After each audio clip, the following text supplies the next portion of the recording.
Welcome everyone. My name is Michelle O'Neill. I'm the president of the ACTU. Great to see all of you joining us this afternoon. And I want to begin by acknowledging the traditional owners of the lands we meet on today. I'm here in the land of the Wurundjeri people of the Kulin Nation, and I pay all my respects to their elders past and present. And it always was, and it always will be, Aboriginal land.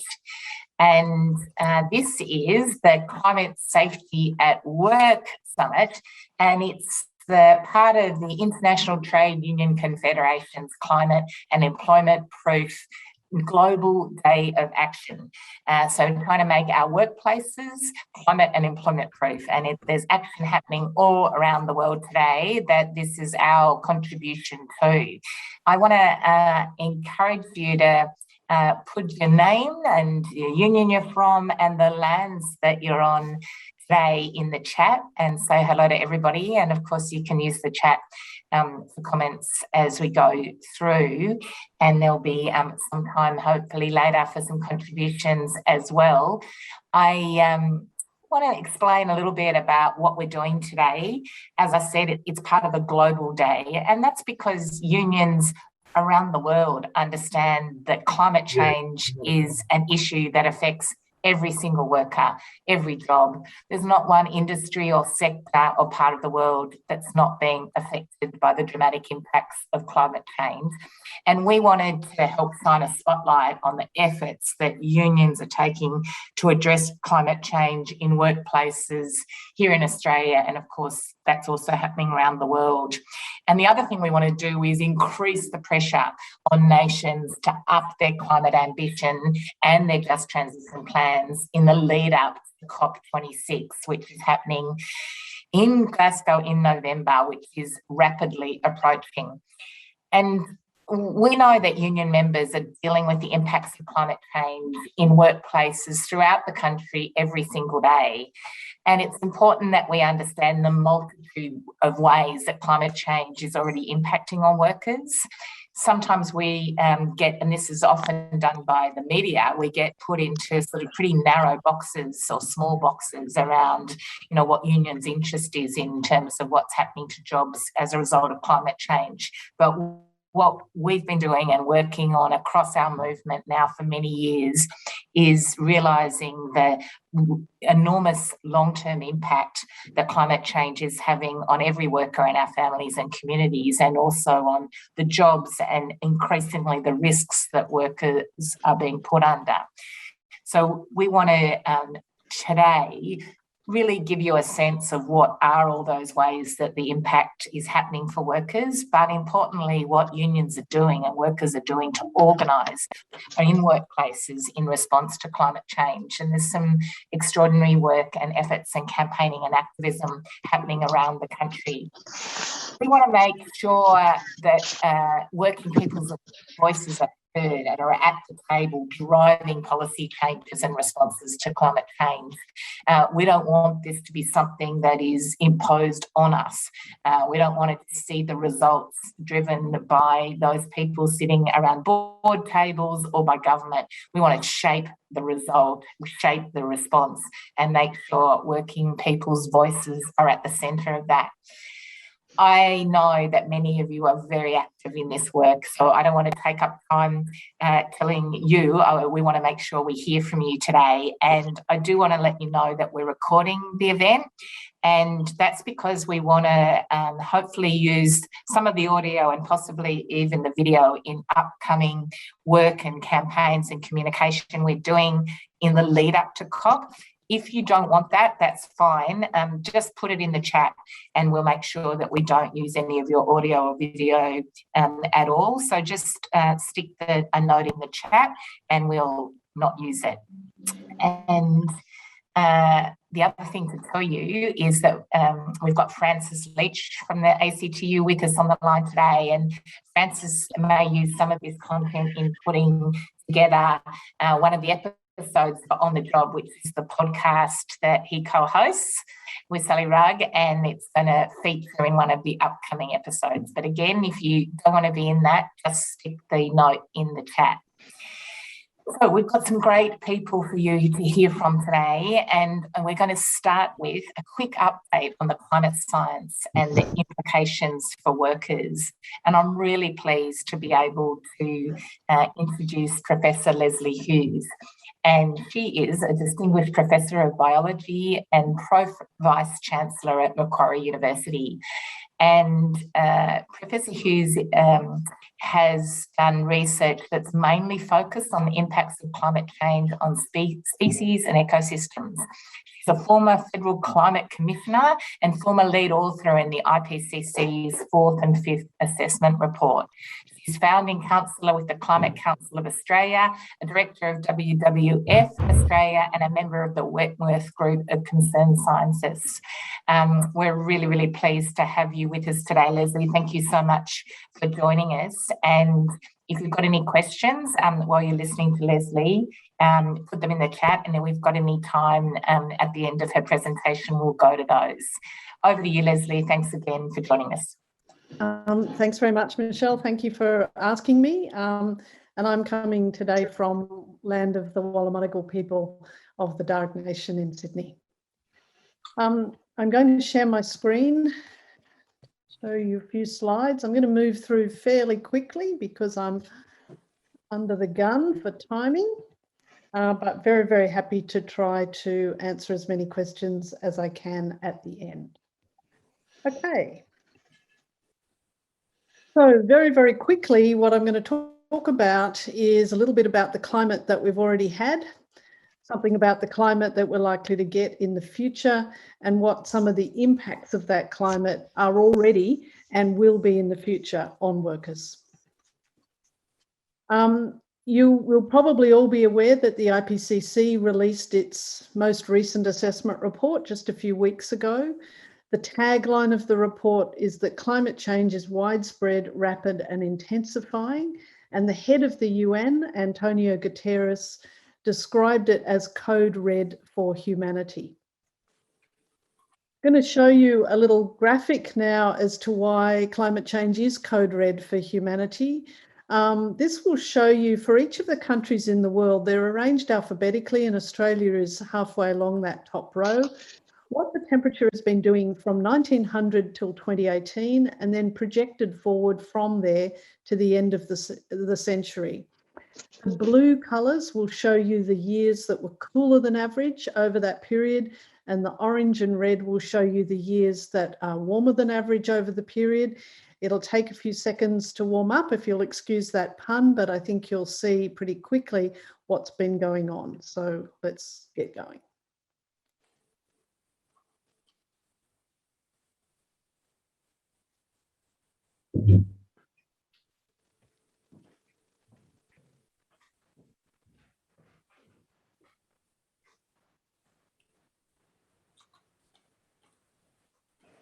Whoa.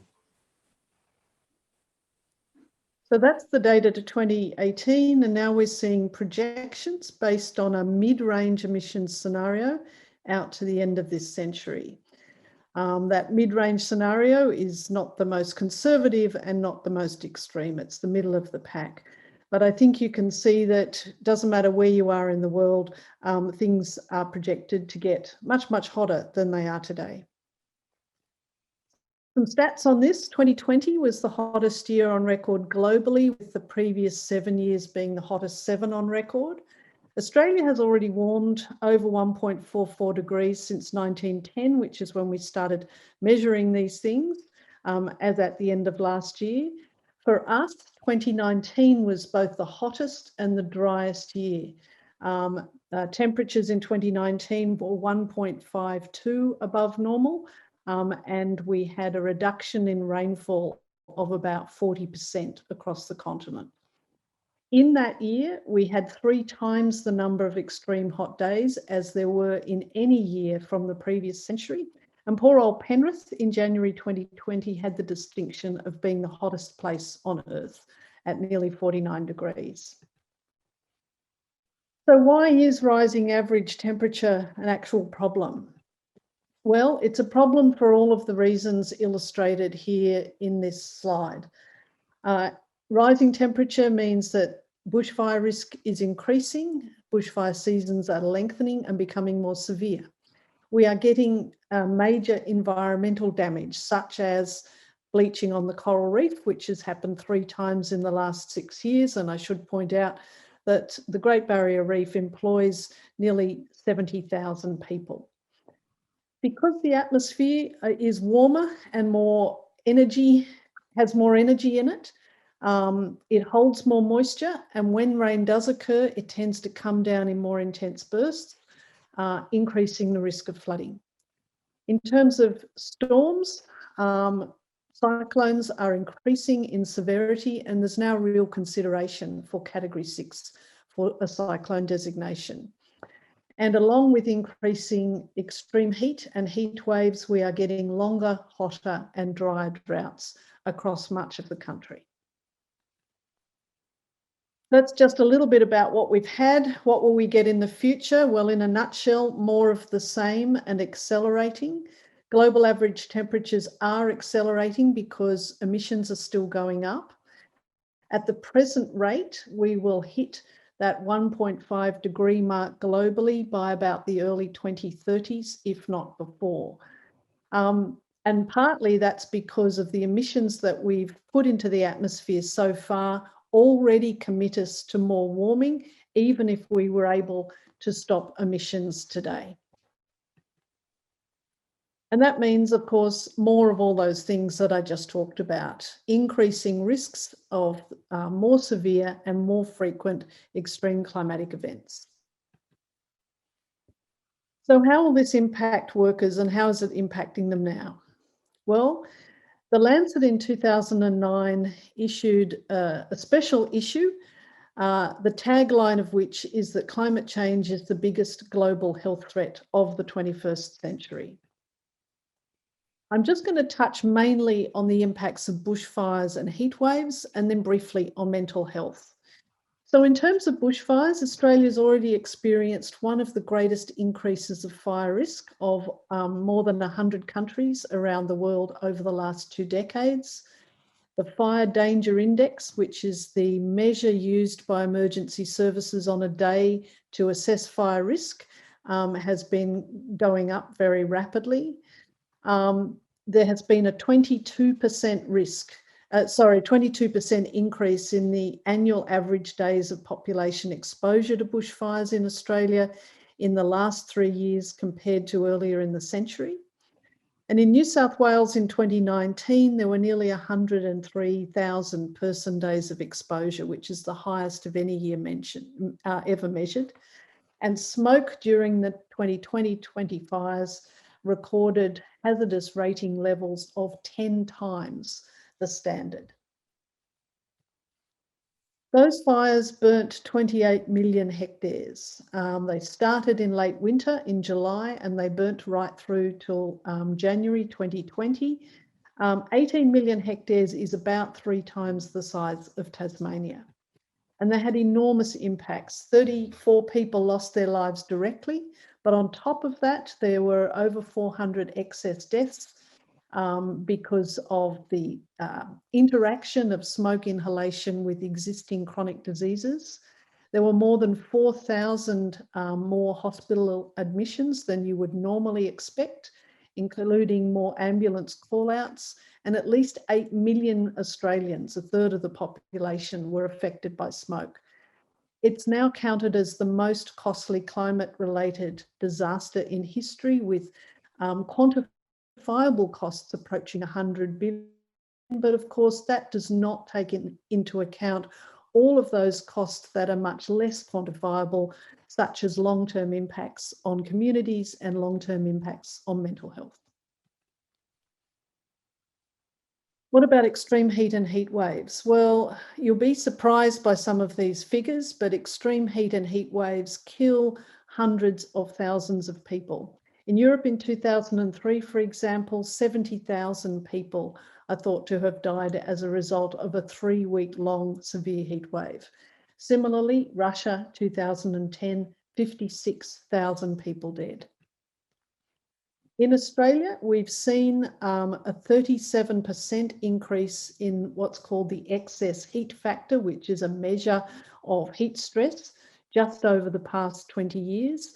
And the rate at which this is changing, i.e. accelerating, has increased 137%. Why is extreme heat a problem? Well, the human body can only tolerate heat, temperature variation in a fairly narrow range. Above about 28 to 30 degrees, those of us that live in temperate climates start to experience health problems and increased risk of mortality if we're not careful. Extreme heat events, just like extreme bushfire events, are linked to increased interaction with the medical profession, including ambulances, GPs, and emergency room. In a hot environment, for example, a 4% water loss in a body can reduce physical work capacity by about 50%. And if air quality is poor, such as during a bushfire, those impacts are exacerbated. Now, heat-exposed workers in most circumstances can self-pace by reducing activity as they start to feel heat stress. Of course, this in turn reduces productivity. But some workers are not able to do that. So where work is externally paced, such as by a production quota, or where income is directly related to output, workers are in a very vulnerable position because they can often not be in a position where they can pace their productivity to cope with heat stress. Workers who are most at risk are those that are unacclimated, that is, unused to those conditions. And this is particularly the case for workers that are fly in, fly out, that perhaps are only in a place for a few days or a few weeks. That is often not long enough to become acclimated. But people that get dehydrated, who are generally unfit or who are overweight, also are more at risk.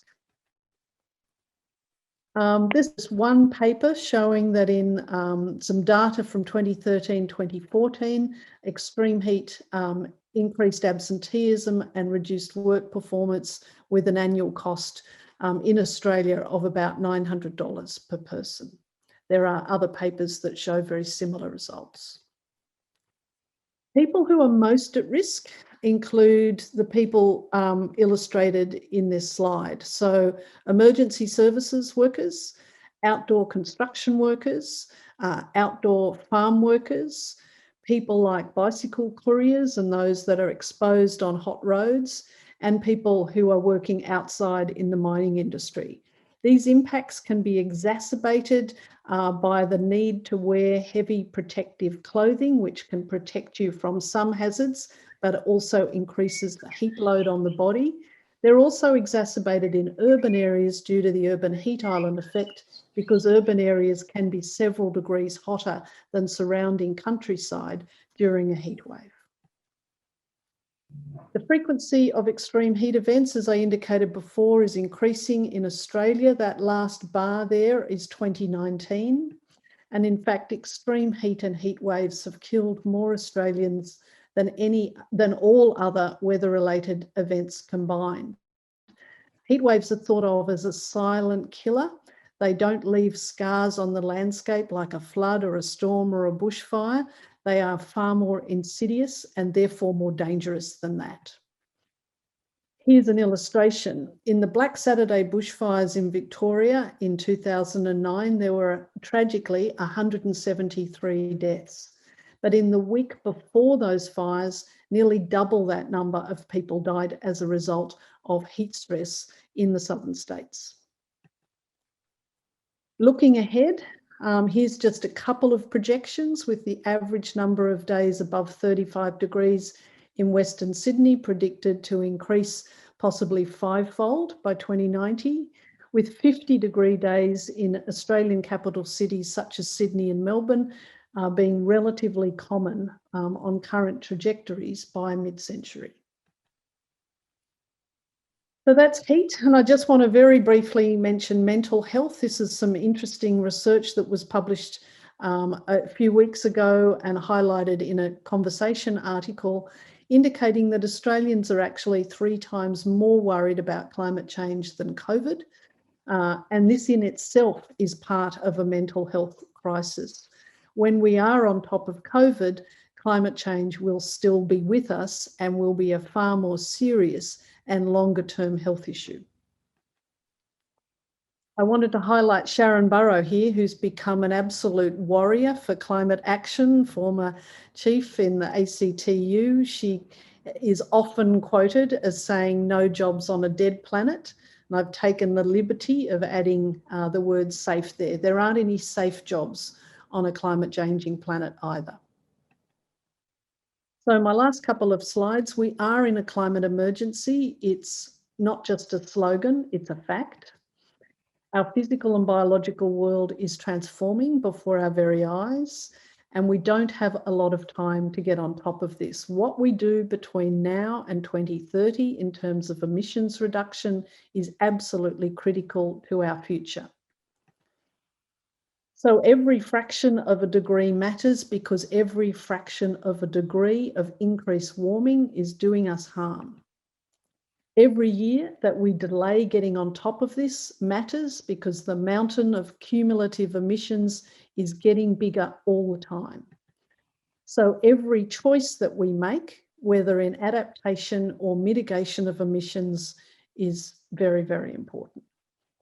I'll leave it there. Thank you very much. Lots more resources on the Climate Council website if you would like to avail yourself. Thank you, and I'm very happy to try and answer some questions. Thanks so much for that, Leslie. Sobering and accurate, of course, given your expertise, and we really appreciate you taking us through that in such a clear way. And also, of course, your acknowledgement of one of my predecessors and the fantastic global leadership she's showing in terms of Sharan and her work on climate change. And of course, today is part of the ITUC that Sharan leads, Global Day of Action, which is why we're holding it today. So look, there is a little bit of time for a couple of questions only of Leslie. So just see if there's any in the chat there. People are complimenting you a lot, Leslie, about how fantastic that presentation was. And Luke has said, can you tell us about the risk of tipping points? Yeah, hi Luke, nice to see you again somewhere. Yes, one of the main messages of the IPCC report is that we're getting closer to tipping points. And a tipping point is really where we go over some sort of environmental or planetary threshold, like falling off a cliff, where there is an irreversible and potentially very sudden impact. So one tipping point might be the loss of Arctic sea ice that then has feedback impacts to the climate. Another one might be the shift from the Amazon being a net sink for carbon and moving to being a net source of carbon, once again having positive feedbacks to the climate. I think the best way to explain tipping points for me is to think of being on a bus in a fog going towards a cliff, and because of the fog you don't know when the bus is going to go off the cliff, but it would be very wise to put the brakes on now, because we don't know where the edge of that cliff tipping point actually is. So that's the best way I can describe it. But there is a tremendous amount of more detail in the IPCC report. Thanks, Leslie. And we've got a question from Dash here who's saying, no argument about anger, but where do you see hope for us as workers and unionists? What actions do you see as critical for our movement? Well, I think, unions are all about being united and, workers in Australia, and there's a lot of us, if we are united about this, we can achieve great things. Division is what we've got to avoid. The science is extremely strong and extremely clear. We've had abundant warnings for 3 decades. And we actually have to, as citizens and workers of Australia, force our current federal government to come to the party. We can see the community changing. We can see business stepping up. We can see community organisations and organisations like unions stepping up. Some of our governments are way behind what needs to be done. Yeah, that's definitely the case with ours. Leslie, another question is, if we're already locked into a percentage of temperature increase, doesn't that mean we've already passed a tipping point? That's from Michelle. Yeah, look, there are lots of different tipping points, and some of them are probably more serious than others. We may well have passed several already, but if we don't do our darndest in trying not to pass any more, we could get to a point where things are so serious that our climate is simply incompatible with human communities. So, you know, I think, yes, things are going to get worse before they get better, but one of the silver linings in the IPCC report was an identification that if we do rapidly reduce emissions this decade, we can see a way forward to levelling off global temperatures by mid-century and then moving into a safer operating space for humanity. So giving up because things are bad is simply not an option, because if we do give up, things are going to get even worse than they might have otherwise been. We do have to expect more serious things in the next few decades, but if we're thinking about what sort of future we want for our children and grandchildren, what we do now this decade is absolutely critical to that. Thanks very much, Leslie. I think that's it in terms of questions. I just want to thank you, but also say that, you know, one of the, I think, things that is not recognised enough is the extraordinary work done by workers who are climate scientists, researchers, academics, who have, you know, been ringing this bell and warning of the impacts of climate change in such a relentless and often harsh environment for a long time. So your ongoing work and the importance of the rigour and detail and quality of the work that you do is really appreciated by us. It's really important that we ground what we do in the facts, and there's so much in this space that isn't based on facts. So we really want to just acknowledge your work and the work of your comrades in terms of what you've done as part of this important discussion and our organising around responding to climate change. So thanks very much for joining us today. Is it possible if we share your PowerPoint? Is that possible? Yes, that's absolutely fine. I'll send in a new version to Mark. Lovely. I'll do that this afternoon. Yep. Thanks again, Leslie. You're of course welcome to join us, but we understand if you have to go. Thank you. I'll be able to stay on for a little while. Yeah. Great. So, everybody, the next thing that we have on our agenda is we've got an important launch today. So today, the United Workers Union and the UTS, University of Technology Sydney, is launched a report, or is launching right now, High Heat and Climate Change at Work. And we're really pleased that this important report is being released today, and it explores how extreme heat is already impacting on UWU members. There's a very good story today in The Guardian covering this report, if you haven't already seen it. And we're going to get a chance this afternoon to hear from one of the report authors, Elizabeth Humphreys, and then from the UWU organiser, Hannah Warne-Smith.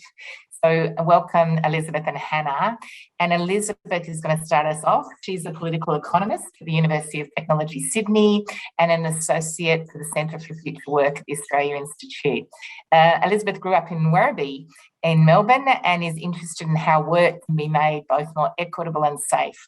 Her current research projects examine the impact of climate change on workers and the 1970 Westgate Bridge disaster, which killed 35 workers. Thanks very much for joining us, Elizabeth. Over to you. Oh, my pleasure. Thanks very much for the invite, Michelle. I will just share some slides.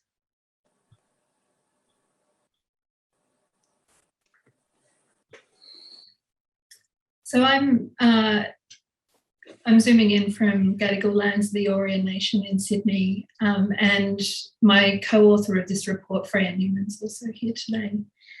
I wanted to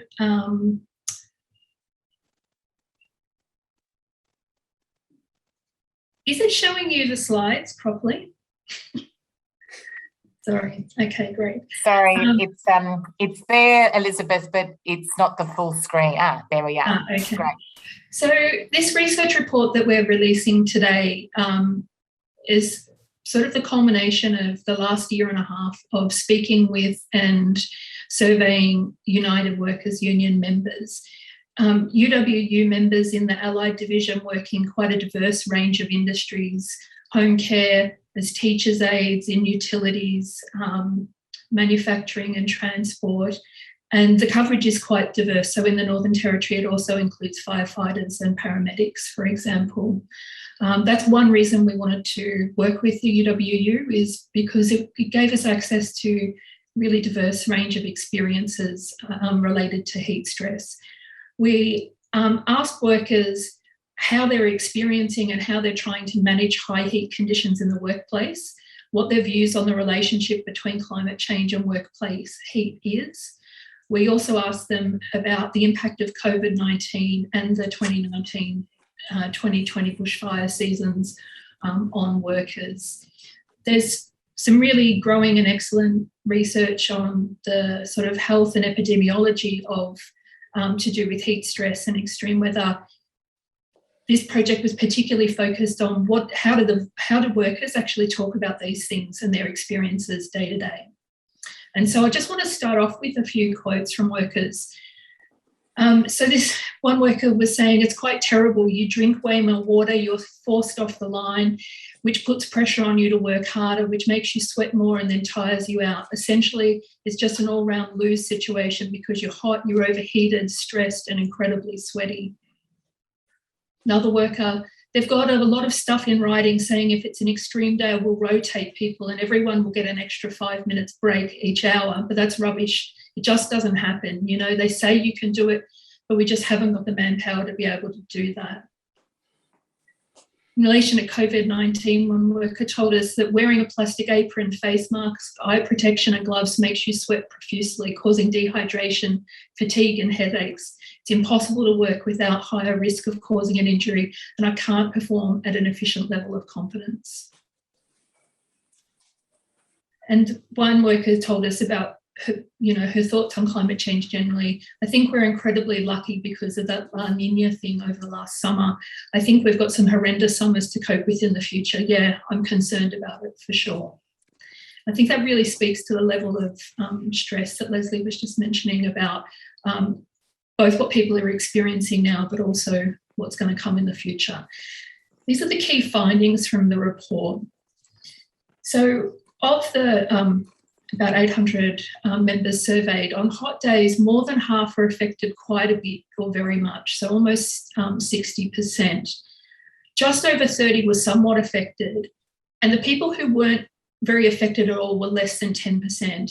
So it shows you that with UWU members in a really diverse range of industries, they're really experiencing heat on those hot days at quite a difficult level.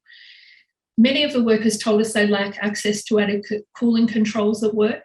So that can be anything from air conditioning, but not every workplace can be air conditioned, obviously, fans and other ways to cool themselves down. And just to back up just what we heard, that externally paced jobs, so jobs that might have a really rigid roster or machines that dictate how fast you can work, as well as work that is gig work. And we've looked at bicycle courier riders, food delivery riders previously. It is very difficult to protect, they find it very difficult to protect themselves from high heat. That's both because they can't move their work to the cooler times of the day, but sometimes they literally can't stop. And quite often that's not necessarily entirely inherent to the position, because of course employers can put on more staff to actually deal with some of those situations. Over the previous 12-month period to the survey, 20% of the UWU members said they actually couldn't work at some point due to high heat, whether they had to stay home sick or they just physically couldn't do it while they were at work. They experienced a really broad range of symptoms, but over 3/4 had experienced fatigue, more than half headaches, more than half or just about half poor concentration, and over 1/3 nausea and dizziness. Workers have seen colleagues or those that they care for in home care or as teachers' aides in schools faint, have seizures, and in one case, someone under a person's care died. A majority of workers told us they do not have and are not aware of whether there is a workplace management plan at their workplace. That was really quite shocking to us, given that some of these industries regularly experience high heat and there was nothing, or workers were not aware of what was in place. However, even where those policies do exist, workers routinely told us about how difficult it was to get those policies enforced. And like the quote from the worker at the start, it's one thing to say that you can have the extra breaks, whether that actually happens is quite another thing. And even we're going to hear about home care work in a second, but one issue that came up regularly with those workers is that how quickly they have to move from client to client means that they don't even really have time to recover in hot cars driving between those different homes. It can be really, really difficult and across a diverse range of industries. Only a tiny fraction of members had taken any workplace action in regards to heat stress or high heat issues, only 2.4%. And 1/3 were successful and 2/3 were unsuccessful. Given this is a pretty grave OHS issue, that it's really quite infrequent action to try and deal with the sorts of problems, given workers are also telling us there's a really big magnitude of the problems. In terms of COVID-19, over 1/3 of workers had experienced increased difficulty in managing heat over last summer, and that was the result of changed work conditions. Now, PPE was the most frequently mentioned, but it wasn't the only thing. Workers also told us that because of extra duties, like needing to, say, clean play equipment at a school multiple times a day, instead of cleaning in the cooler parts of the day, they were forced to be in clean at 12, 1, 2 in the afternoon in the high heat. That there was an increase in workloads for people, and many mentioned that employers weren't taking on more staff to deal with those increased workloads. Cleaners in schools in Queensland, more than one mentioned having to do vacuuming and heavy cleaning indoors with no air conditioning on, more frequently and with no extra staff. It was pretty humbling reading the comments from members about the impacts of COVID-19, because just extraordinary stress and physical and mental stress that people were under. In terms of the bushfires, as you can probably imagine, people said generally there were insufficient procedures in place to deal with the OHS problems of smoke and ash during that emergency. And then even once those issues had been identified, there was really insufficient OHS action taken by employers. So very haphazard, like grab a cloth and tie it around your face and work like that for the day seemed to be the sort of response that workers were talking to us about. In terms of what workers told us about climate change, we asked them whether they thought there was a connection between climate change and whether it was impacting working conditions. In all states and territories in the country, at least 50% of members felt climate change was impacting working conditions. It was sort of dead on 50 in Western Australia and Queensland, and up to about 60 in Victoria. But that's definitely a majority of people everywhere. And quite a 10% were unsure, and only 1/3 of workers thought it was not. I think that points to the fact that there are still people with really diverse views on climate change in our workplaces and what causes it. And there's definitely a I guess, a need for us to try to be linking climate change, which can seem relatively abstract to people at times, to the lived day-to-day experiences that people have of climate change here and now, in particular in their workplaces. We developed a number of recommendations out of this, and also considering things like the recent Lancet papers last month about heat and health globally. What we've recommended is that obviously Commonwealth and state governments urgently need to address increasing workplace heat with the involvement of workers and their representatives. Current OHS and industrial frameworks are inadequate to deal with the impacts of climate change and high heat and have to be improved. Commonwealth and state governments should convene sector by sector meetings to formulate specific regulatory frameworks, and there's a lot of diversity between and within industries.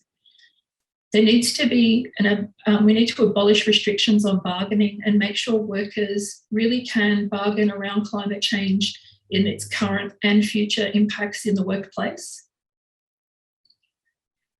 Obviously, employers are already required to provide high standard PPE, adequate hydration, regular breaks, acclimatisation protocols, and sufficient personnel to ensure work can get done and people can recover. This is clearly not happening, and not happening in all sectors that we looked at. Greater government oversight and enforcement is needed to ensure compliance, even with the regulations we already have in place. Any new frameworks need to address the impact on vulnerable workers, including those who are working with minimal rights and agency in the workplace.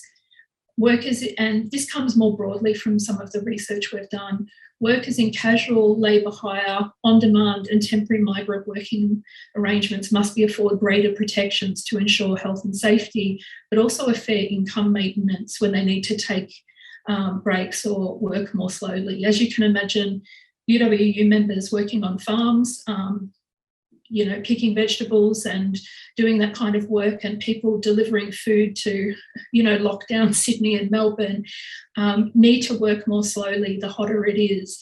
And yet often, particularly with gig workers, they're getting paid by the piece, paid by the actual delivery.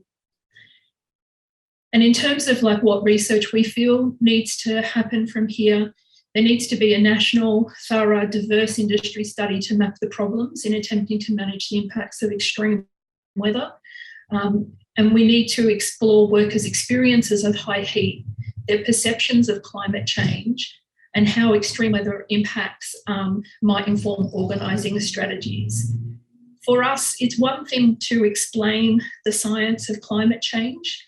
It's quite another thing to be able to ask workers to reflect on how climate change is impacting their lives and what they are willing to do about it. And I think that gets to the where we go and where we go collectively that we sort of ended the last talk on. And that's, I think, the possibility and why it's so important for the union movement to be sort of leading in this space. Thanks very much, everybody. And thanks to the UWU members who participated. Obviously, academic research like this doesn't happen unless union members give their time in interviews and surveys to share their experiences. Thanks very much, Elizabeth. We really appreciate that and the great work done by you and Freya as well. We're going to hear from the UWU now, Hannah Warren-Smith. Hannah's a care worker and an organiser with the UWU, and she's also co-chair of the UWU's Climate Action Group. Are you with us there, Hannah? Hi there. I have terrible internet, but I'm just with you. Great. Good afternoon, everyone. So I'm quite recent to United Workers Union and have been very welcomed into the space and love the work they've been doing lately. I feel like the anger, hope, action narrative isn't what I'm going to go for today. I'm going to go for some hope, and then some action, because I feel like the fake members down at the CFMEU right now are doing enough anger for us all. So we'll just stick to the hope. I want to start up by saying in my 5 years as a union member, I've seen a really incredible pivot from all of the unions, all of you, in addressing how climate is affecting all workers. I remember first going to the school strikes, and it was just MUA and CFMEU members up there, big burly men who carry things, talking about how they're impacted by heat. And I, as a care worker, couldn't relate to that. And I thought it was the only narrative there was. But I think work like this that we're releasing today is so important, because all workers are going to read this work and they're going to identify how they're affected. They're going to say, oh, this person just like me is also being affected. And it reminds me of when we struggle with a boss, we say, my boss it's a bit of a rat bag. And then when you join a union, you find out that lots of bosses are kind of rat bags. And it's a very similar thing. We're going to have to identify that climate's not an individual problem to our workplace. It's something that affects us all. A few years ago, when I started very openly talking about care work being at the nexus of climate issues, I was looked at a bit like I was from outer space. People couldn't piece together why that's so important. And as time has gone on, we've found that care workers are being greatly impacted because we care for a part of the community that can't actually advocate for themselves, and they're not workers themselves. So the nature of our work is people, and when those people are suffering, we're suffering as workers, as well as experiencing heat. Like Elizabeth was saying, spending a lot of time in cars. Also, we have no control over our workplaces because they're people's homes. So we can't actually bargain about getting air conditioning in or having reduced breaks because someone's direct care is related to that. It's work that cannot stop. Another reason I feel that care workers are really at the nexus of climate issues is when we look at shutting down trade cities. So you see this all across the steel belt in America. You see it in Newcastle, you see it in Wollongong. You tend to find that the need for care workers is really great because it has an aging population that's left over from these industries that have been shut down, whether it's due to refining those processes and they need less steel workers, or whether it's going to be because we want to shut these things down because they're not sustainable to the climate.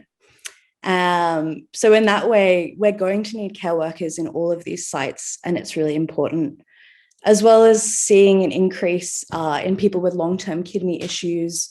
There's going to be an increase in strokes due to heat as well. There's just going to need to be a lot more care workers. And I feel like the union's really waking up to that reality, which is fabulous. So we need to improve our conditions, as well as the mammoth task of improving conditions for aging people and people with disabilities. I struggle to think of other workplaces that have to advocate for a whole other demographic as well as themselves. Nurses and doctors obviously would be included in that, but patients exist in a temporary state in a very controlled environment, as opposed to long-term people with disabilities or aging folks. So with this work coming out, I think it's really important that we keep doing this research, and it can get even more and more particular to each workplace. I'm going to end on the note that I actually managed to work in Penrith on January 4th in 2020 in a building facing west that was painted black down one side. And I witnessed firsthand the pipes of the exterior plumbing twisting in the heat and causing major drain problems through the building. On that day, my client and I lay on the floor and we covered ourselves in wet towels because we had no choice. The heating was insane. So it's a very personal issue to me as well as one that I'm politically very passionate about. And I don't know how much time I have, so I'm just going on at this point. Thank you all for hearing. Thank you for having me. Great. Sorry to cut you off. Can you finish what you were saying? Back to you. Oh, I was just going to say thank you very much for having me and for doing this work. And I'm going to make a quick point, which is we need to have cross-union campaigns, because as a young person, I'm going to have so many different jobs. And I don't want to lose momentum each time I change union. I want to be able to advocate for myself in every union that I'm in. So you've all got to talk to each other heaps. That's a fantastic note to end on, Hannah, and I want to thank you for that. A great, personal and political story there about the impacts that were so graphically shown by our researchers in terms of what Elizabeth and Freya have said, and then earlier, of course, with Leslie, but to hear your first-hand account and why it's something you're active on and how important it is that we work across unions is a really great way to end this part of the session. So thanks, and thanks for all your great activism. So the next thing we're going to do is hear more of those frontline stories that Hannah's given us a great kickoff of.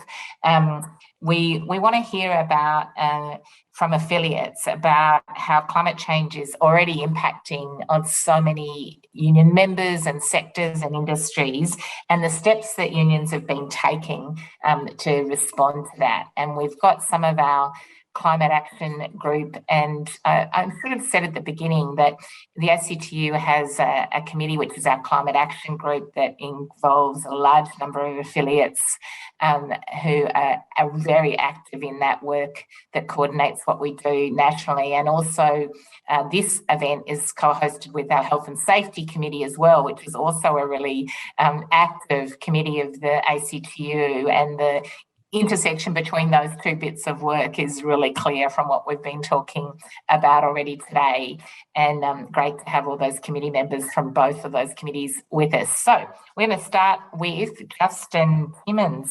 Who are you on the line there, Justin? Justin's the MUA National Safety and Training Officer. Hello, Michelle. Hi, comrades. Yeah, I'm coming from Dharawal country, so acknowledgement to all of our Dharawal members, past, present, and emerging. I want to touch on the effects we had of the bushfires in the 2019-2020, the catastrophic bushfires we had, and the effects they had on the port. So I was a HSR at DP World in Port Botany, and around October 2019, we started to experience imminent effects of the hazardous air quality in the ports, with workers exposed to deteriorating air, with a lack of suitable controls, a less than proactive response from the stevedoring operators, who basically did nothing, and also a lack of clear guidelines from when to implement from the authorities. So it was left the HSRs with an inconsistent approach and a bit of an ad hoc nature how to develop these controls. So moving on to early December, the Sydney branch of the MUA, we coordinated and developed a port branch subcommittee with leading HSRs from the three big ports in Port Botany, being DP World, Patrick and Hutchison, and we met to formulate some consistent practices in the port.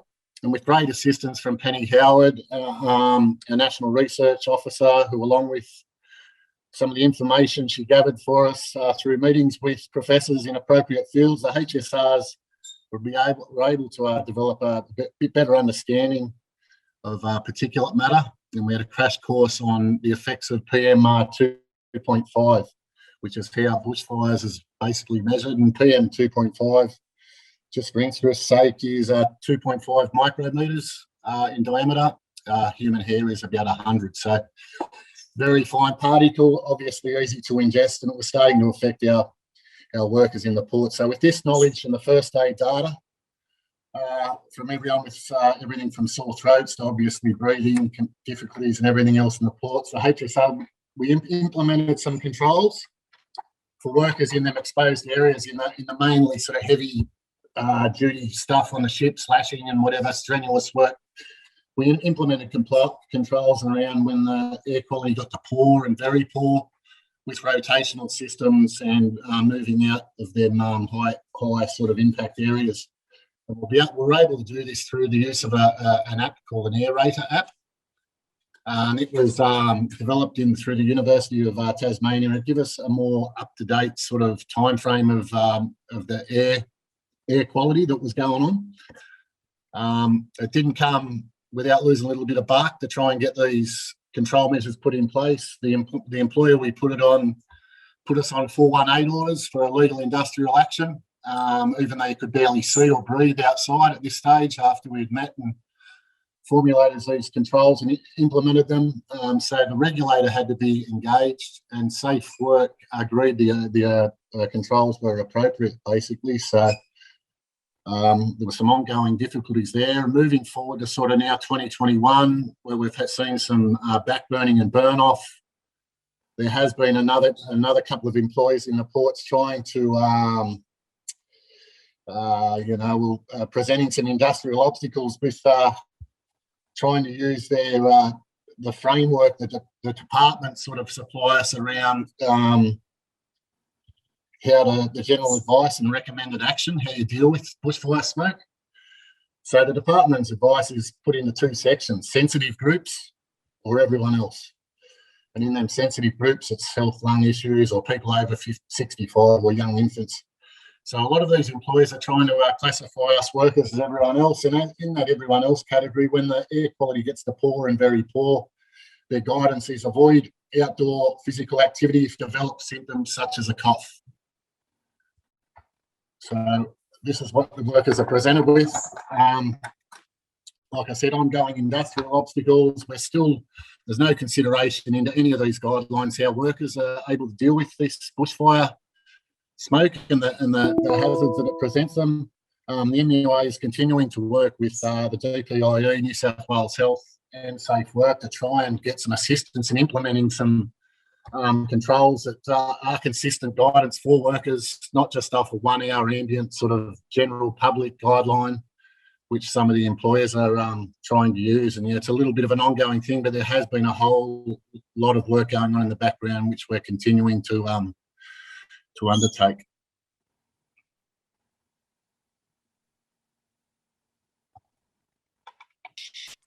Thanks very much for that, Justin. It's a really clear example of how the voice of workers needs to be in the centre of all these responses and what happens when they're not. So thanks for your contribution today. The next person we're going to hear from is Kelly Marks from the New South Wales Teachers Federation. Are you there on the line, Kelly? Hi, Michelle. Can you hear me? I can. Welcome. Over to you. Thanks, everybody. Thanks for the invitation. I'm from the New South Wales Teachers Federation, the New South Wales branch of the Australian Education Union. I'm an industrial officer, and I wanted to absolutely outdoor workers are on the front line of climate change impacts, but it doesn't often occur to you that maybe teachers are impacted as well, even though you would assume that a large majority of their work is inside in a classroom. But what we found in that same period that Justin's referring to in 2019, 2020, was that actually teachers and students spend a lot of time outside. They spend a lot of time outside at lunchtime, at recess, for sport, for sports with other schools, and all of that had to shut for months at a time. That presented some other problems, like if you've ever tried to supervise children, 30 of them, in wet weather, day after day after day, that's what it became like, because teachers and students couldn't go outside in parts of Sydney for quite a number of days and weeks. But not just in Sydney, it was also up in the mid-north coast. Those teachers, members had to actually implement issue resolution procedures to temporarily cease work and close schools because of the hazardous air quality, and days and days and days of it. Also, inside doesn't necessarily present a solution for all classrooms and all learning spaces. There's very, very haphazard amounts of air conditioning. Some rooms are not air conditioned and are extremely hot. Too hot for teaching and too hot for learning. There was keep your door open or your window open, but then there's the hazardous air quality. So we really did see in that period how difficult that was for schools to operate. We had parents ringing schools saying, what do you advise? Should my kids stay at home? The government advice and the Department of Education advice was totally insufficient on that level. And the alternative work arrangements, what are there really in when you've got a duty of care to the students that are in front of you? And for many of those students, if they had to go home, it was less safe for them at home. So it was very difficult, but then it was nothing compared to the loss of life, loss of schools, loss of families, loss of homes, farms, land that occurred in the actual fires themselves. There were hundreds of schools directly impacted, and families directly impacted. Teachers who did not, members who did not actually have a break in that school holidays at all because they were fighting fires as volunteers themselves. And then on day one, term 1, 2020 went to work. So we had a lot of teachers who needed leave, who needed additional leave, which was something that I suppose we actually negotiated a new 5 days of additional leave for some of those people because they didn't quite fit the emergency services already, that leave they already had. So look, I really want to touch on what Leslie said about mental health.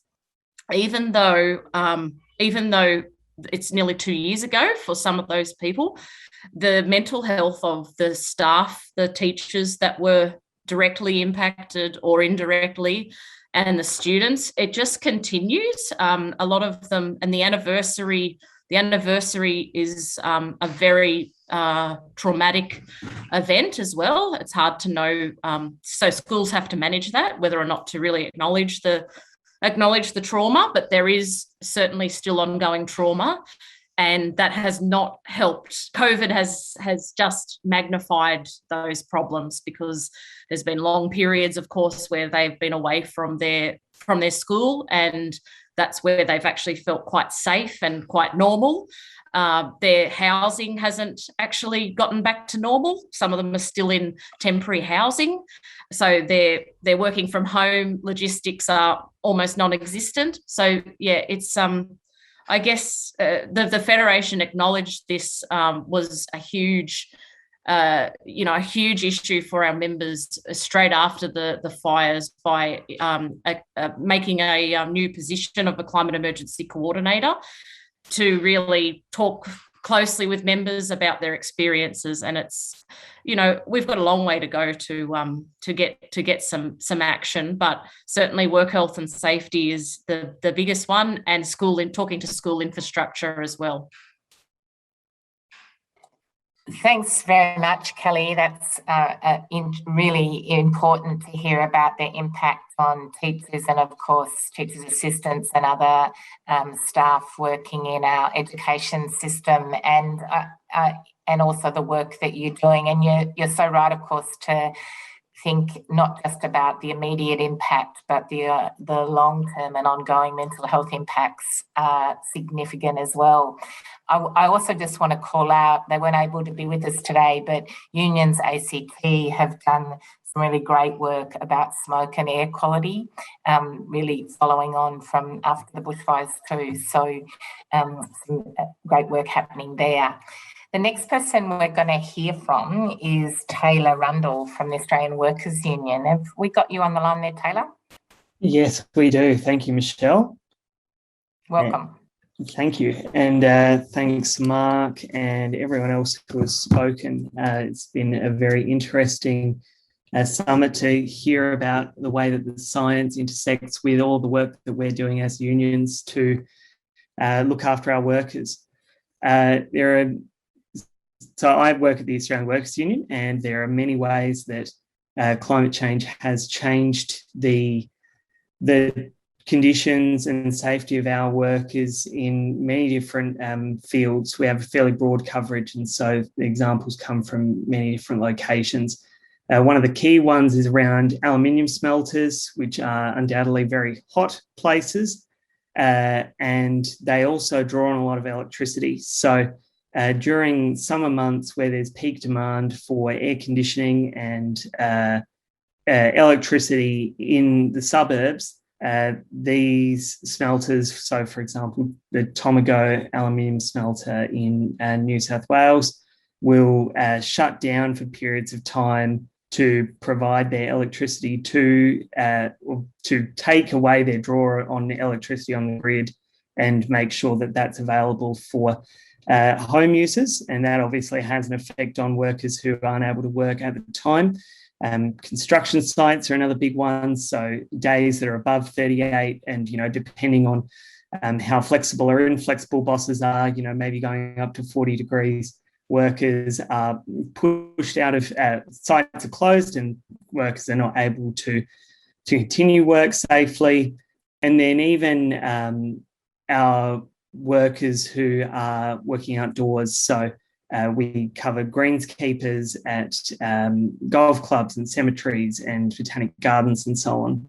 It's more and more common that during the summer months, these workers will be required to start work as early as 4 or 5 a.m. in order to get things done before the peak of heat during the day. And of course, during those terrible bushfires that we had at the end of 2019 and the start of 2020, all those workers were exposed to smoke and heat very directly for extended periods of time. So we're across this sort of broad range of membership, we're very aware of the direct impacts that climate change can have.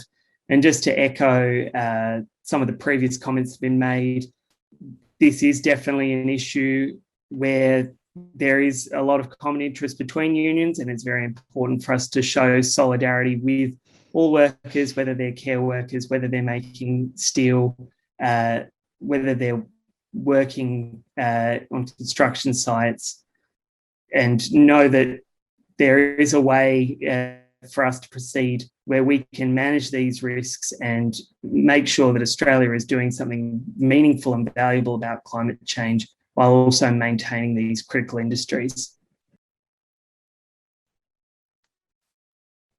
Thanks, Taylor. And yeah, that breadth of experience across the different sectors that you touched on in terms of the AWU membership really just shows that, as we've said repeatedly now, there's just not one sector or one job that's not having a dramatic, climate change is not having a dramatic impact on.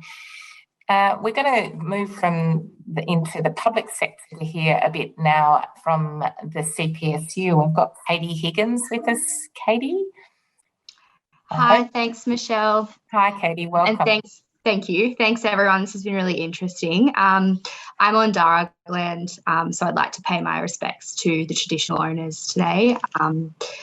I'm Katie Higgins. I'm an organiser with the Community and Public Sector Union, and I'm based in New South Wales. A lot of the work that our members do is really critical in supporting the community when it comes to those climate-related events. So the work's very varied. We've got members in the Bureau of Meteorology providing, warnings and alerts during bushfires. We've got members in broadcasting, through the ABC and SBS, who ensure that we're getting that up-to-date information and making information accessible to people in their own language.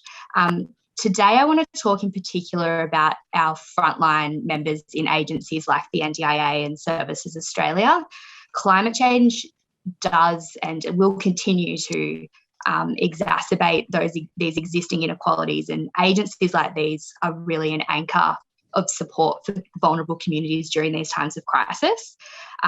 So as everyone else has sort of touched on today, with the 2019 bushfires, we had members in Services Australia. For anyone who doesn't know, they are Centrelink workers, child support workers, Medicare workers, located in the south coast of New South Wales, who were experiencing the drought and devastating bushfires. And these members were working really long hours, a lot of them working longer hours than they may have wanted to, dealing with really anxious and distressed customers and members of the community. And they were staying back to make sure that they were processing these urgent support payments for those people. In some cases, these workers, their own homes were under threat at the time, and they didn't know what was happening as they were, going into work that day. And like most unions, we had to deal with the immediate threats of those bushfires. We worked really closely with union health and safety reps in these workplaces to ensure that they were given really accurate and timely information. So more specifically, these were things like monitoring air quality and determining the general level of risk to workers' health, communicating risk to workers and identifying the staff that were most at risk and assisting those workers who had health factors that may put them at higher risk to seek medical advice. The use of air scrubbers and providing appropriate respiratory protection, such as masks for staff in these offices, implementing alternative work arrangements where necessary, so changing the place of work to somewhere where levels were lower and allowing for flexible work arrangements such as working from home. And in some cases, ceasing unsafe work and actually shutting down those work sites where it was determined that it simply wasn't safe for staff to be in these offices. I also want to touch on mental health. It's often in that post-crisis period when the full impact of climate change is realised and the hard work really happens, and people need a lot of support to guide them through that recovery process. And for our members around the country, you know, dealing with those people in crisis every day has its own mental health risks, and that's also something that we need to work with our health and safety networks to make sure that we're mitigating that risk and ensuring worker safety. And I guess to finish up, many of our members also play a longer term role in research and planning. They're at the forefront of climate science and policy. You know, that ranges from CSIRO to the Department of Environment, even the Department of Defence.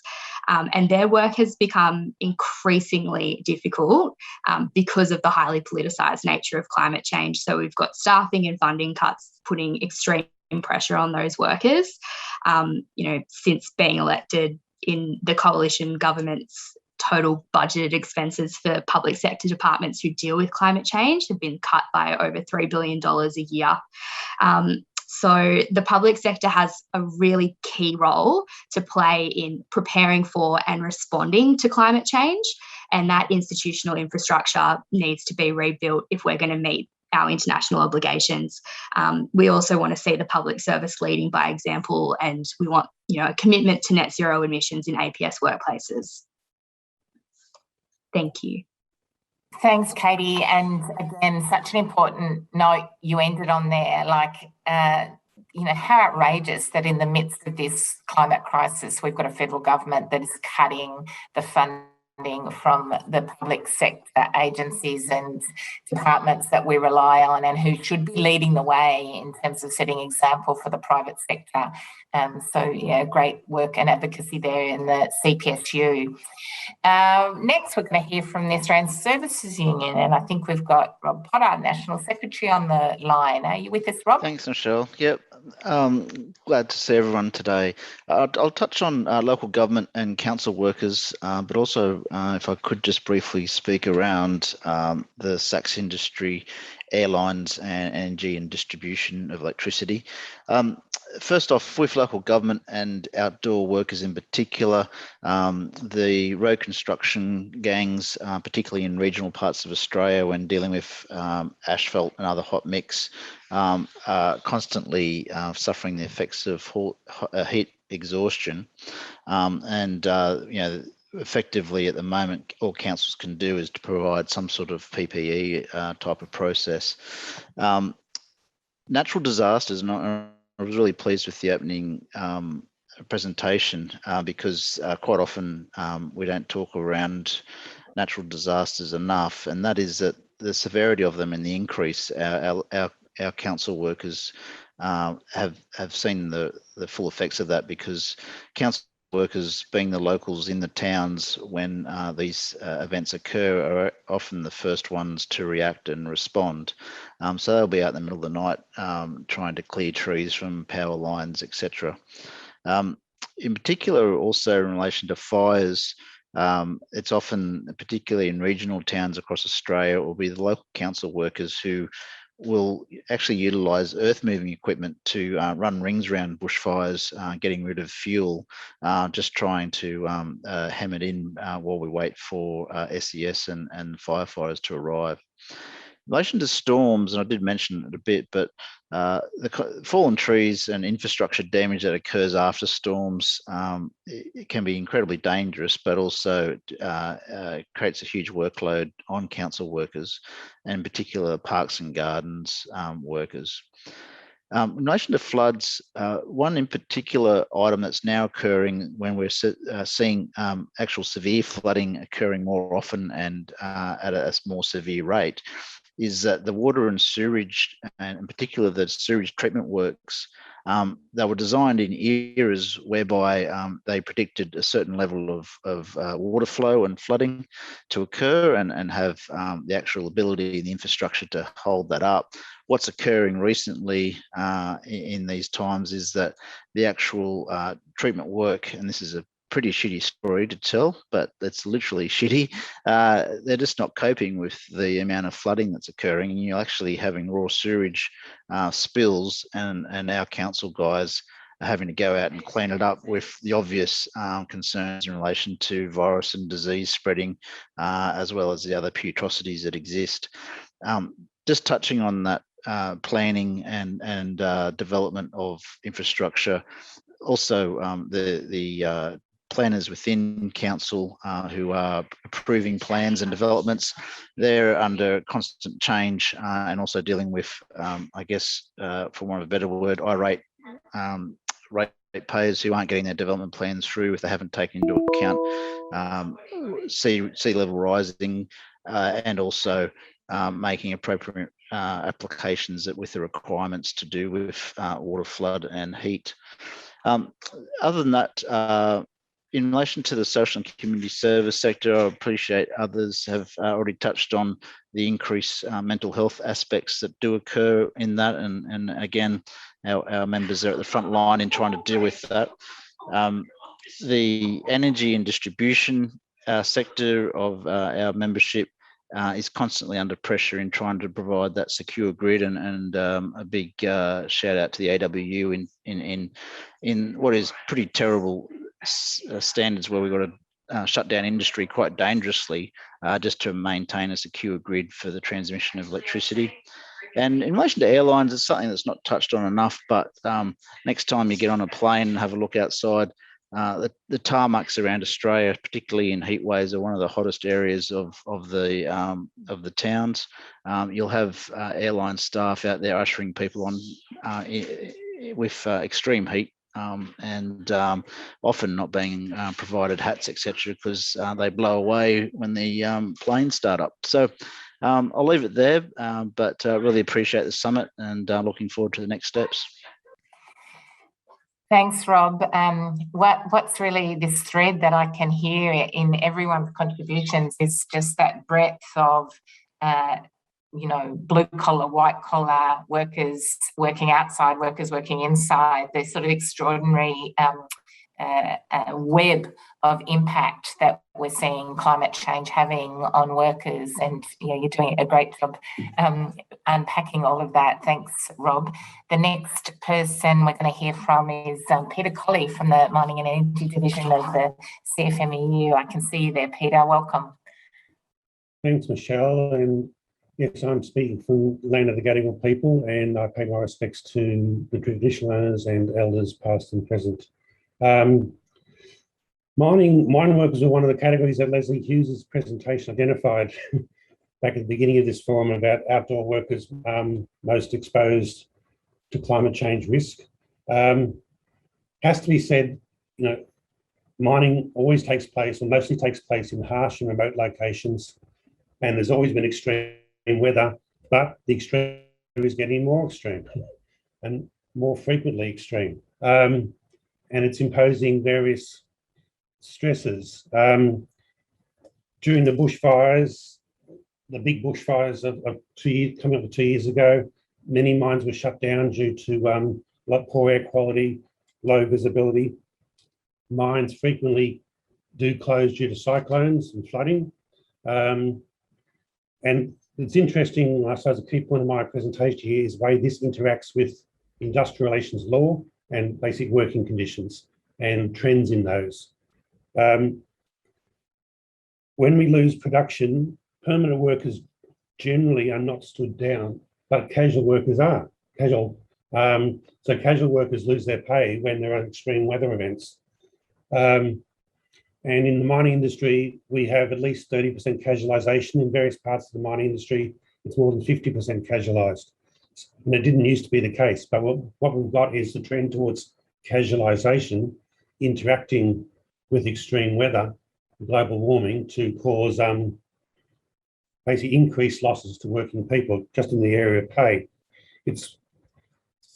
When it comes to infrastructure, it's worth understanding that the extreme climate is actually pushing up against the design limits of a lot of infrastructure.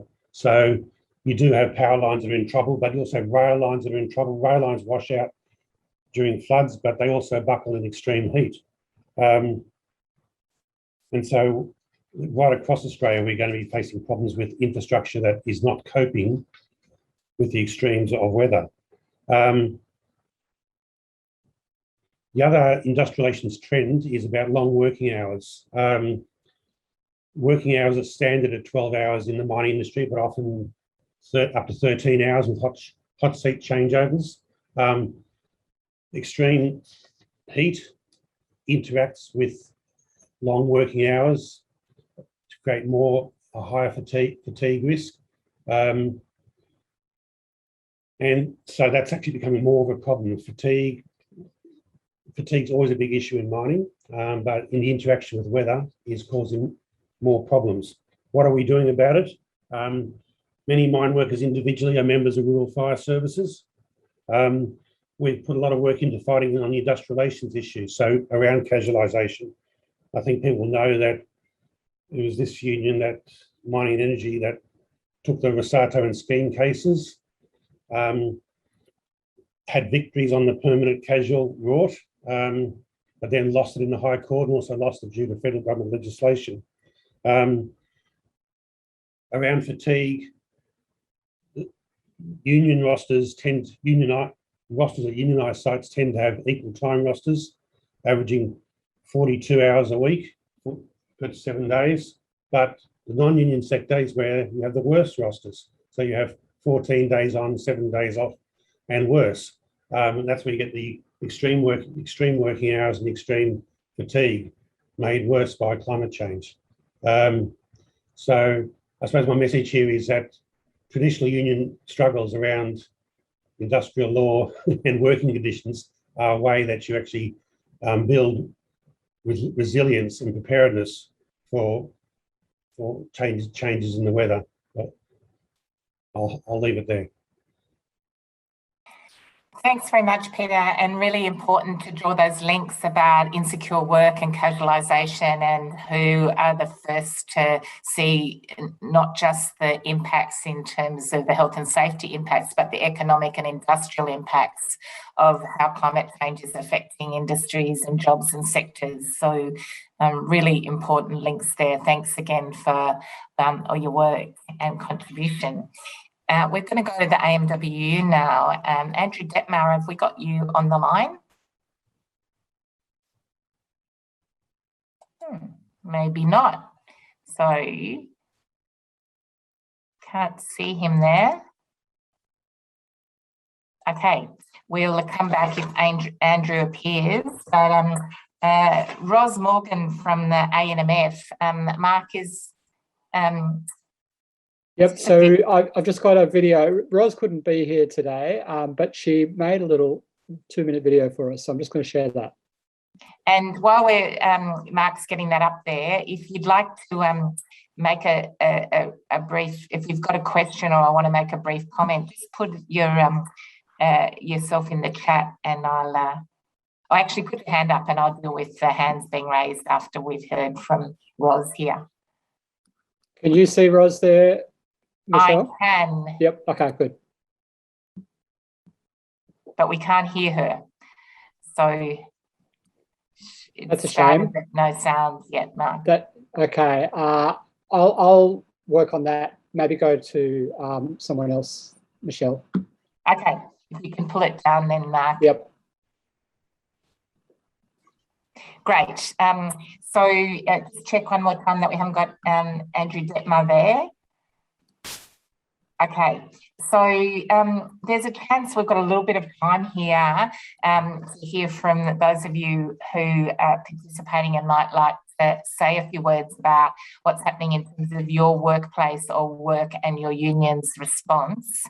So put your hand up in using the reactions function. I can see, and I will ask you to turn your video on to speak as well. I think it's Neil, is it Neil McGay? Yeah, am I coming through? Yeah, can you put your video on, Neil? Oh, there we go. Is that working? Yeah, it is, mate. Go ahead. Yeah, I'm pretty new at this Zoom and game. You're doing okay. Yeah, not a while. I'm coming to you from a Gadibanud country at Apollo Bay, where I'm a AWU delegate HSR and based as a ranger at the Apollo Bay Foreshore and Recreation Reserve Camping Ground.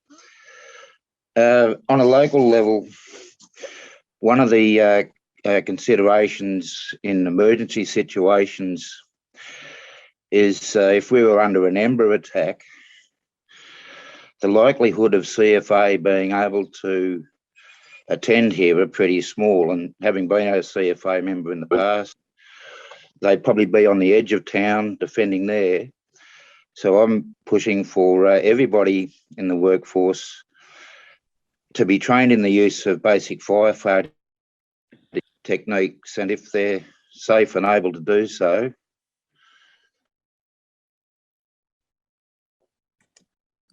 Oh, we've lost you, Neil.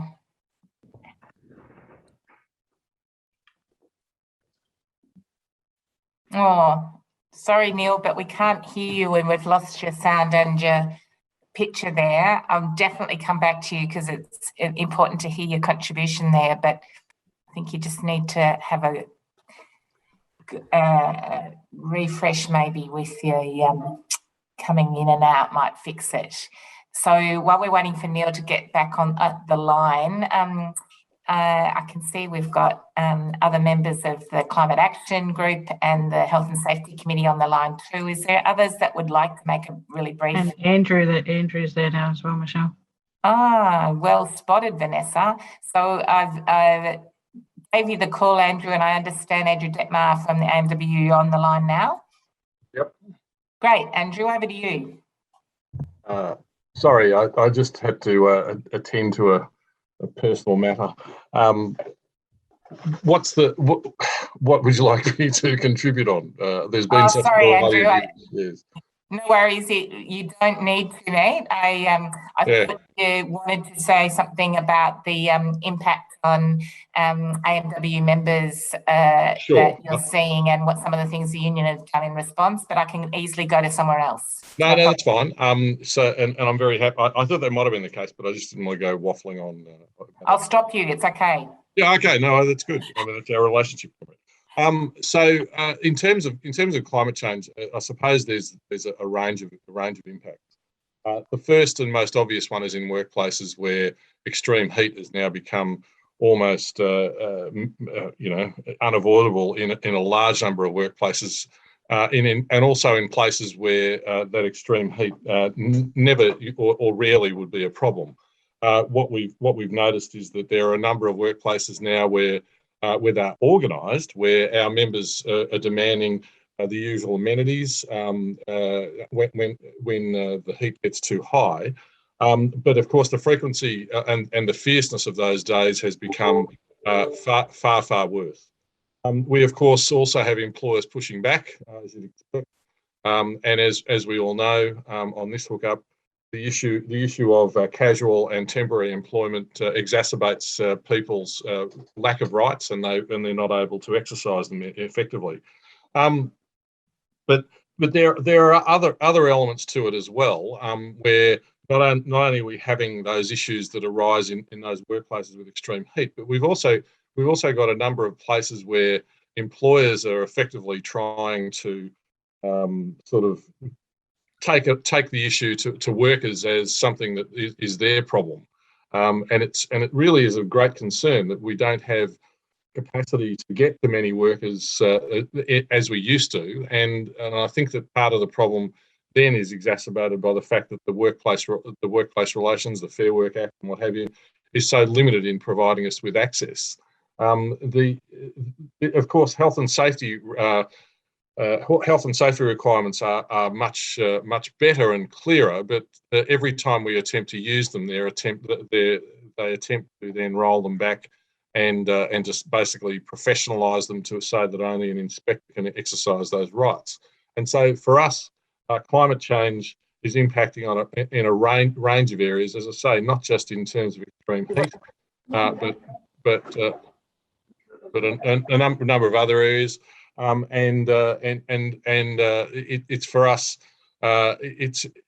We see the experience of that even in capital cities, where you would think that that wouldn't be as big a problem as it is, and unfortunately that's now come to pass. But for us, it's another organising opportunity. For us, it's also linked to, for instance, emphasising the rights that we have in the workplace with respect to the vaccinations, and we see it of a piece that it is an opportunity to take up these issues, to emphasise the importance of protection for workers, to emphasise the importance of organising and being a member, and also to say to members of ours who are working in places where labour hire and temporary employment is far more prevalent than perhaps it used to be, that they have an opportunity to do something, but they have to bring those other workers with them. So I think those brief comments, Michelle, I'm happy to reflect upon the impact of climate change on us. There might be others. I think Mike Nicolaides was on here, and he's been involved in climate matters for the last 30 or so years. He might have a contribution to make as well. Yeah, and thanks very much for that, Andrew. Appreciate it. I'm just going to, unfortunately, we don't seem to have had Neil come back, which I'm really sorry about, because I was really interested in what he was saying there. And just picking up on part of what Neil was saying, that when we've been doing some of this work looking at the impacts of heat and bushfires and the like, that interplay, and this relates to the mental health issues as well, between workers who are both being impacted in their paid work but also in their volunteer work, is massive. And I know a lot of your members that are both, you know, seeing the impact in terms of their work, but then also dealing with all of the really extensive impact on them from being volunteers responding to things like bushfires too. Mark, how are we going with the video? Let me try again. I'll share the sound. Okay, I think this is going to work. Nursing and Midwifery Federation, Victoria. And as a nurse, I care about things that impact on our health and well-being. We need to get the fundamentals right. We need clean air, clean water, viable soil, and weather that we can cope with. And people don't present to hospital with a diagnosis of climate change, but they do present with conditions that are exacerbated by it. And when they do, they often present in a large number, what we call a surge presentation. And we don't need to look far back. The 2019 to 20 black summer in Australia was a horror. Did you smell the smoke? Australia is a vast continent, but 80% of our population was smoke affected, and thousands presented to emergency departments with cardiovascular and respiratory problems. In the November 2016 thunderstorm asthma event, there was a 3,000% increase in presentations requiring ICU admissions across Melbourne and Geelong in a 30-hour period. We see and look after these people. They're not impersonal statistics to us. We deliver the care. We hold the family meetings. We're invested. The impacts of climate change are disproportionately felt by the poor, the vulnerable, and underserved communities. If we want to champion equality, then addressing climate change has to be part of that. And we need onshore supplies.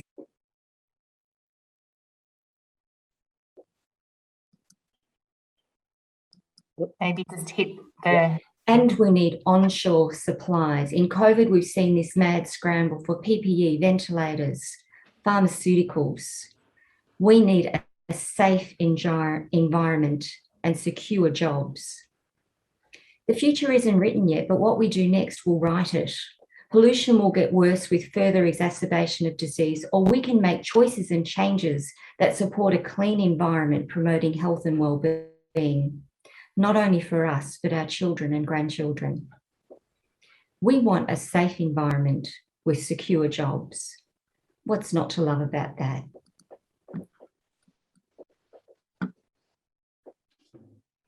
Well, I'm sorry we don't have Ros on the line to be able to thank her for that fantastic contribution.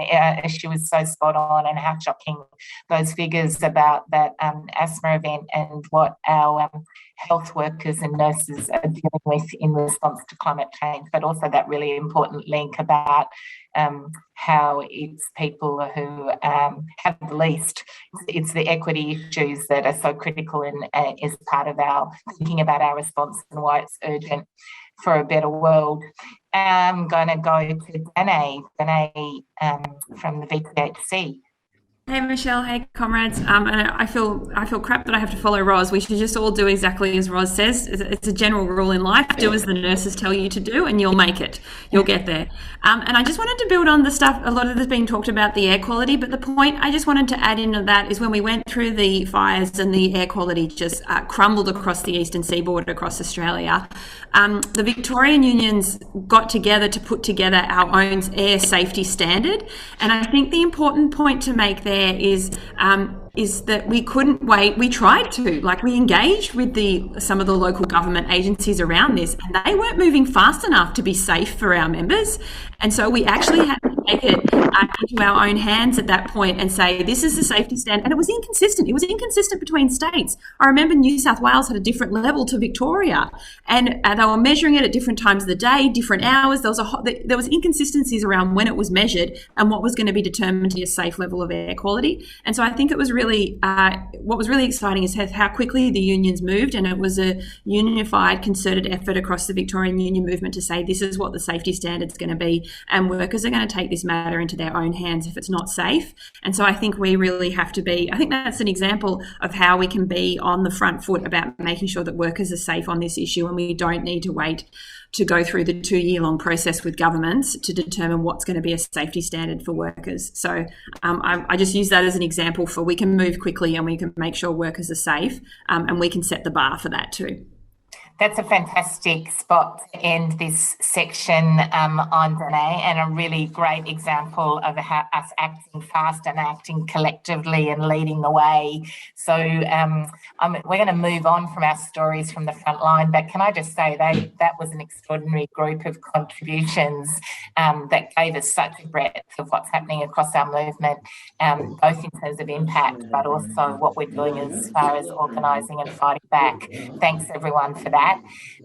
The last formal section for this afternoon is we're going to hear from Mark Wakeham, who's our ACTU climate director. I'm going to call you Mark, and this is important because we've just had 2 days ago, it's been a bit of a long week here in Melbourne, 2 days ago, the ACTU executive. And this was a special executive that we had because of what happened with our Congress. And us, as most of you would know, we'd planned, our 2-day Congress. We knew we had to do it virtually, unfortunately, rather than getting everyone together. But we had a really full agenda. It was this sort of multimedia extravaganza where we were going to debate our policies and action plans. And of course, COVID put an end to all of that. We had to have a really truncated, just deal with the governance election issues and all of the policy matters, which included our policy around climate change and climate and energy policy, or got all the great work that many people on the call here on this summit contributed to got referred to the executive this week. So all of that work, redoing, updating, making relevant to 2021 and the future of our climate policy and action plan was done. And I'm really pleased to say that it was fully endorsed by the executive on Tuesday. So Mark's going to give a bit of an overview about the new climate policy and action plan. Thanks, Mark.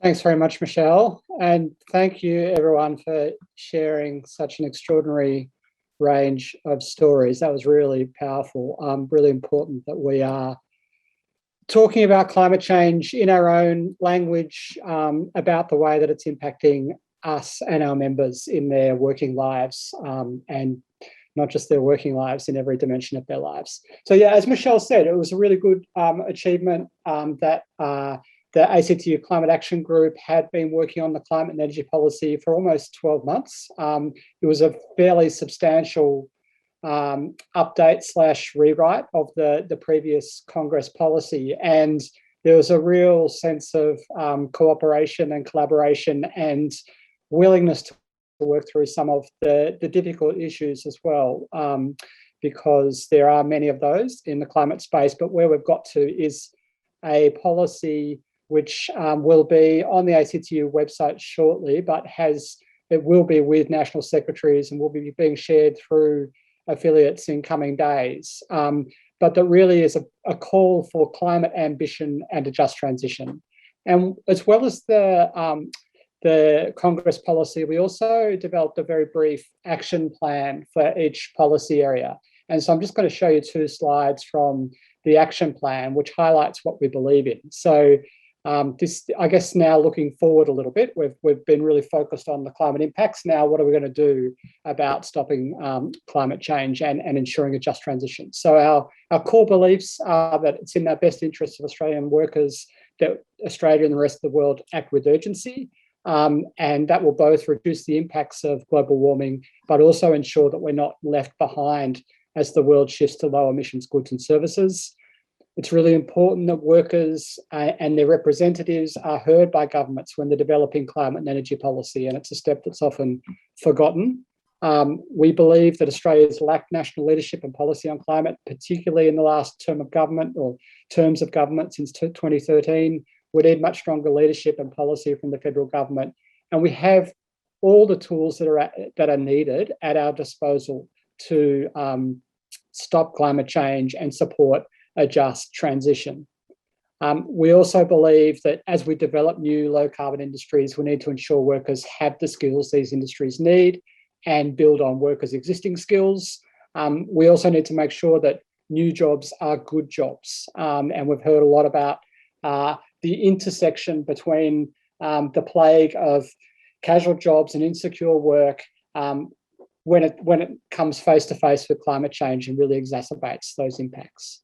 And we also believe that climate change will impact every sector of the Australian economy. Therefore, we need sectoral plans developed by workers, government and business to plan and maximise the benefits of the shift to net zero emissions. And you've heard today from such a broad range of industries about the way in which climate change is already impacting workers. So we've committed to working on the following areas together over the next 5 years. So working with the International Union Movement to ensure that Australia joins the global community in adopting national emissions targets that are ambitious and based on science, and national policy and programs to achieve those targets in a manner which maximises benefits and minimises, sorry for the typo, any hardship created by the shift to net zero emissions. We're committed to establishing a national energy transition authority to plan and coordinate Australia's energy transition and ensure that workers and communities are cared for in that process, that there is good processes around any power station retirements, and ensure that new jobs and industries are created in regions disproportionately impacted by the shift to net zero emissions.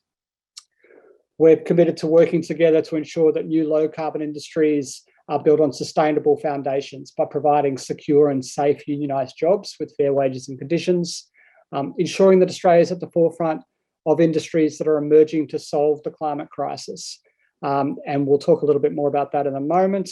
But also ensuring these new industries are developed in a way that creates secure, high-quality jobs for Australian workers.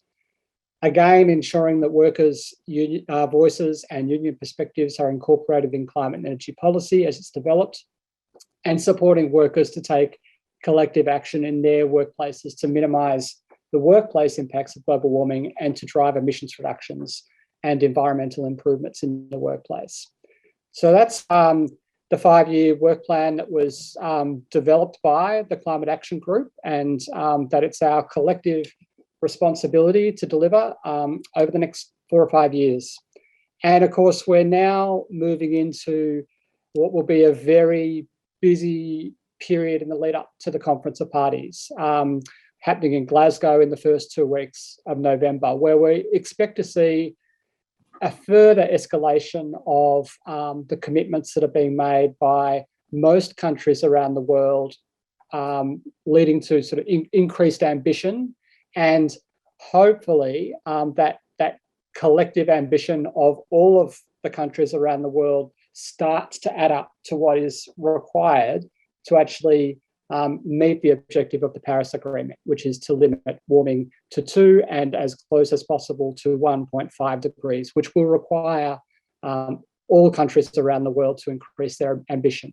And you can see from this graph here, which compares emissions targets following a wave of upgraded emissions targets from the US, EU, Canada, Japan earlier this year. You can really see how far Australia is falling behind the pack. And we know that the Morrison government now is, attempting some tricky language around net zero by 2050, saying that they support it in principle, but they don't want to formally commit to it at this stage. They may well get there by the time of the Conference of Parties. They're also looking at potentially increasing ambition around possibly 2030, but increasingly they're talking about a midterm emissions target for 2035 or 2040, which is probably just another attempt to make it look as though they're doing something more than they're actually doing. Many of you will have seen the clean energy ads that have been launched by Angus Taylor in the last 48 hours, which are like the VB clean energy ads, basically trying to spruik the credentials of the Australian government on clean energy, which it would be funny if it wasn't so ironic. So I think we've got a strong argument that Australia will not be able to withstand the international pressure in coming weeks. So there's a real opportunity for us to increase that pressure. Australia is yet to make a formal commitment to net zero. And if we do, it's likely to be aspirational. We don't have coherent climate and energy policy nationally, let alone manufacturing or industry policy. Really importantly, we have no national just transition commitment, policy, process, or institutions, unlike many other countries. Many countries are submitting, as part of the Paris Agreement process, they're submitting emissions targets, but they're also submitting just transition plans. And that's a real part of the architecture of the Paris Agreement that we're not talking about enough in Australia, and really need to increase the focus on that. But the Australia's inaction will really come under the blowtorch in coming weeks. And finally, just to turn to some of the work that ACTU has been involved in and will be releasing fairly shortly, we're really exposed with our current exports. So this graph shows on the left our major trading partners where most of our exports go. And the green ticks show the countries that have committed to net zero targets. So basically, all of those countries, our largest trading partners, are saying our future is increasingly in trying to get to zero emissions. And then you look at our exports on the right, and this is our top 20 exports a few years ago. There's been a bit of change with COVID. Some of those industries have really taken a hit, in particular education industries. But you can see our exports are really emissions intensive. And so we're in a very vulnerable position where our largest income earners as a nation, biggest industries, the customers that we send those products to are basically saying, we want zero emissions products in the future. So we've got a big task ahead of us, which is really significant industrial change across the Australian economy. We've got a real task to reduce emissions from existing industries, but also to develop new industries for goods and service that the world is going to need in a zero emissions economy globally. So that's a big area of focus for coming weeks at the ACTU. We've been working on a piece of work with the Business Council of Australia, Australian Conservation Foundation, the World Wildlife Fund, and this will be our major contribution in the lead up to the COP.